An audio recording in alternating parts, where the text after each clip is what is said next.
berita hilangnya pendaki di Gunung Ciremai pada tahun 1986, yaitu kisah Sri Hansen, dua sejoli yang tersesat di Gunung Ciremai selama hampir 10 hari. Selamat pagi, selamat malam, atau selamat siang. Kembali bersama mahasiswa siluman. Pada video kali ini, kita akan membahas kisah survival Sri dan Hansen janji mati di Gunung Ciremai pada tahun 1986. Seperti apa kisahnya? Mari kita simak videonya. Namun sebelum itu, silahkan tekan tombol subscribe dan aktifkan notifikasinya agar kalian tidak ketinggalan jika ada video menarik baru dari kami.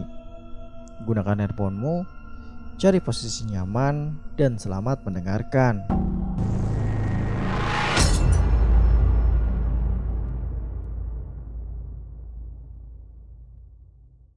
Mungkin penggiat alam zaman dulu masih ingat berita hilangnya pendaki di Gunung Ciremai pada tahun 1986, yaitu kisah Sri Hansen, dua sejoli yang tersesat di Gunung Ciremai selama hampir 10 hari dan akhirnya ditemukan oleh tim SAR dalam keadaan selamat.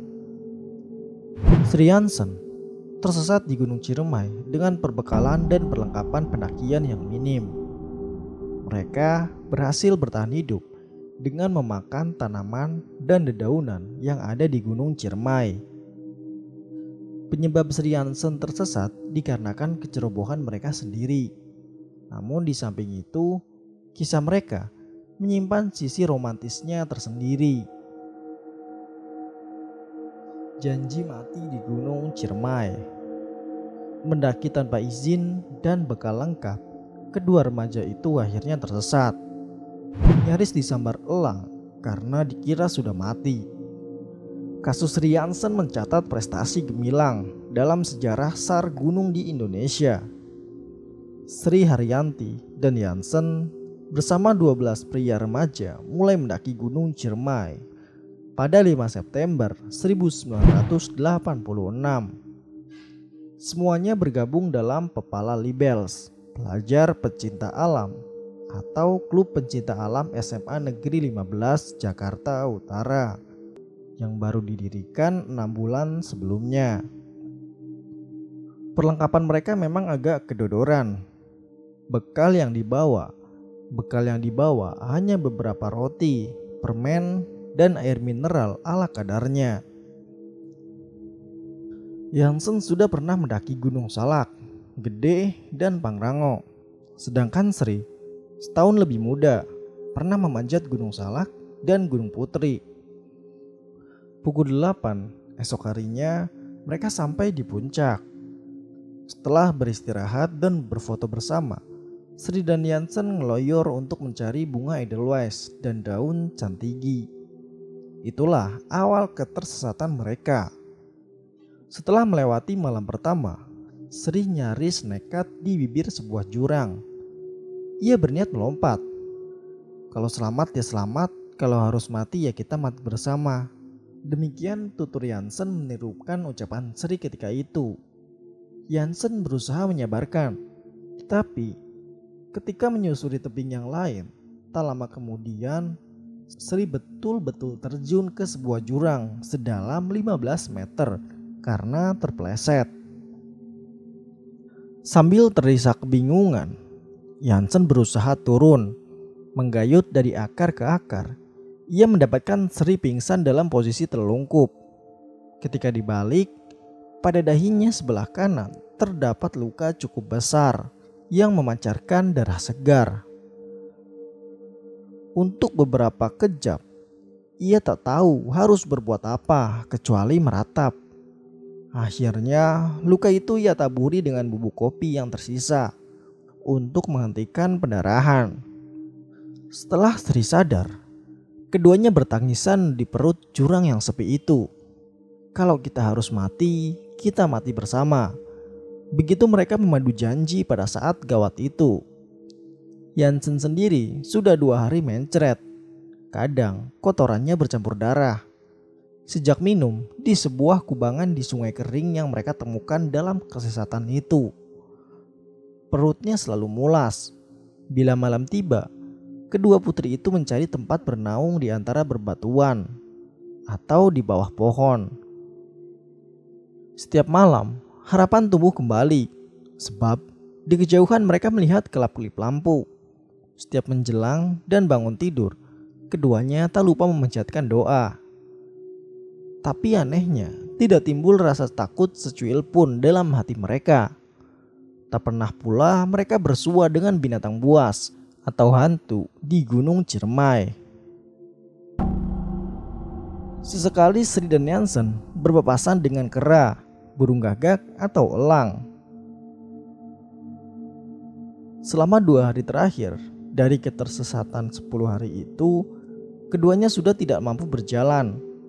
Medan terasa semakin berat dan kondisi fisik sudah sangat terkuras. Mereka hanya memakan dedaunan yang ditemukan di sebatang sungai kering. Pernah juga mendapat tebu hutan yang tumbuh di tepian. 2 hari terakhir itu hujan turun lebat. Tak ada tempat berlindung yang dapat menaungi. 2 malam itu mereka tidak bisa tidur. Kami hanya duduk melipat lutut. Baju basah kuyup, tidak ada pilihan lain kecuali menyerah kepada alam, ucap Sri.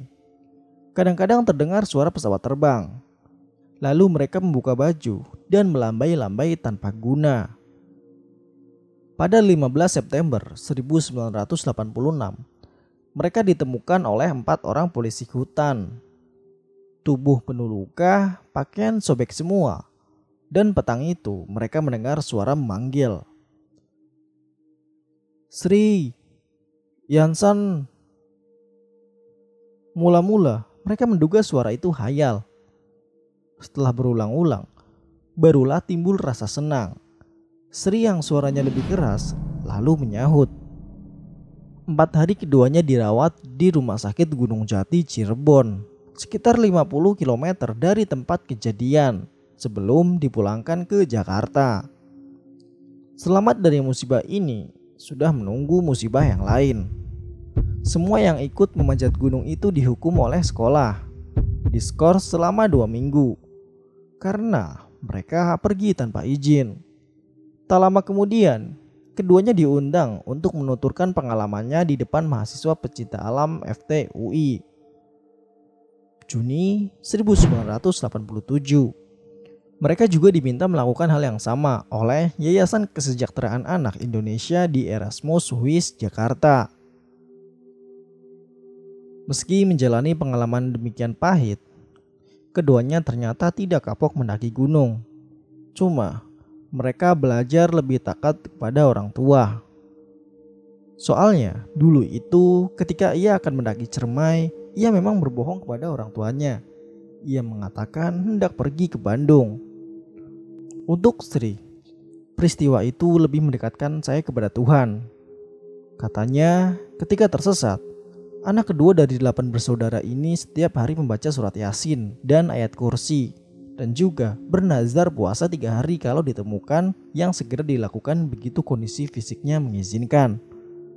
Sri melanjutkan studi di IKIP Jakarta, sedangkan Yansen, anak bungsu dari 8 bersaudara, mengikuti Office Training Center atau OTC Yayasan Bina Mulia Jakarta.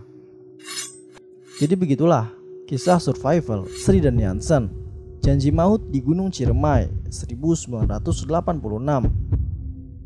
Percaya nggak percaya, kembali ke pribadi masing-masing. Buat kalian yang punya cerita menarik seputar pendakian atau kisah apapun itu, silahkan kirimkan ke email yang ada di deskripsi. Atau bisa juga DM di Instagram @mahasiswasiluman. Sampai jumpa di video kami selanjutnya. Salam lestari, mahasiswa siluman.